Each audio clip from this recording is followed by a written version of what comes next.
आपने भगवान विष्णु के दशावतार के बारे में तो बहुत सुना होगा, लेकिन क्या आप जानते हैं कि भगवान शिव ने भी 19 अवतार लिए थे? यह एक ऐसा रहस्य है जिसे बहुत कम लोग जानते हैं। आखिर ऐसी कौन सी वजह थी कि भगवान शिव को अलग अलग अवतार लेने पड़े? इन अवतारों के पीछे छिपे उद्देश्य क्या थे?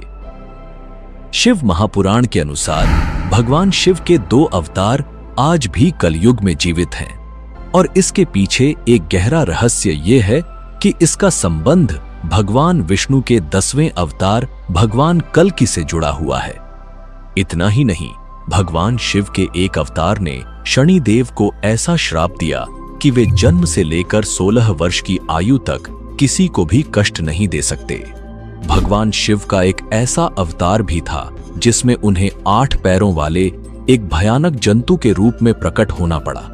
यह अवतार इतना अद्भुत था कि उसका शरीर आधा सिंह, आधा मनुष्य और आधा श्रभ पक्षी का था। लेकिन आखिर ऐसी क्या वजह थी कि भगवान शिव को इस रूप में अवतार लेना पड़ा? इन सभी सवालों के जवाब और भगवान शिव के 19 रहस्यमयी अवतारों की अद्भुत गाथा आज की इस वीडियो में विस्तार से जानेंगे। तो जुड़े रहिए हमारे साथ, क्योंकि यह कथा है महादेव के 19 अद्भुत और रहस्यमयी अवतारों की।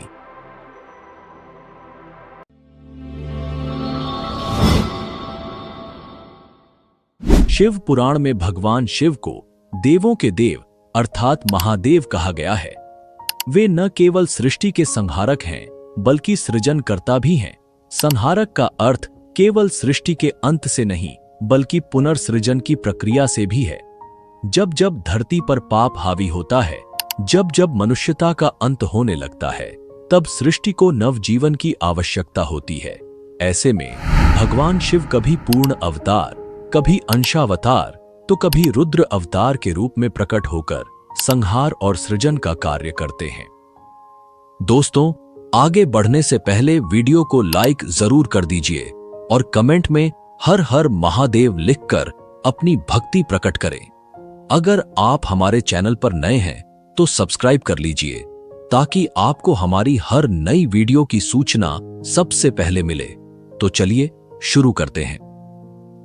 भगवान शिव का प्रथम अवतार है वीरभद्र अवतार, जिन्हें शिव का एक प्रचंड और अजेय गण माना जाता है।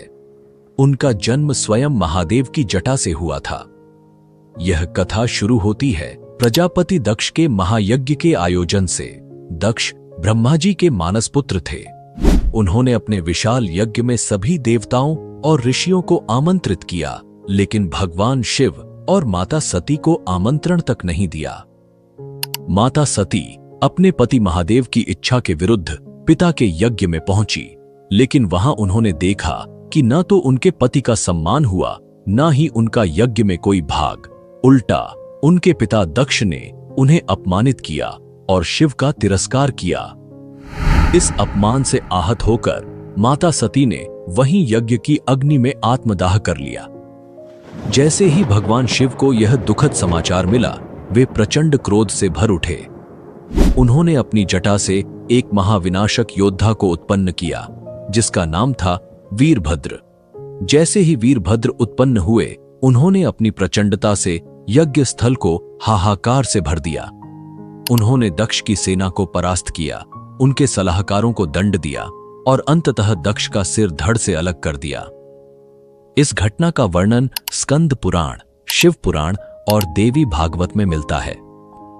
बाद में ब्रह्मा और विष्णु जी कैलाश पर्वत पहुंचे और भगवान शिव से विनती की कि वे अपने क्रोध को शांत करें और दक्ष को जीवन दान दें। कई प्रार्थनाओं के बाद भगवान शिव ने दक्ष के धड़ से एक बकरे का सिर जोड़कर उसे पुनर्जीवित कर दिया और इस तरह यज्ञ पूरा हुआ।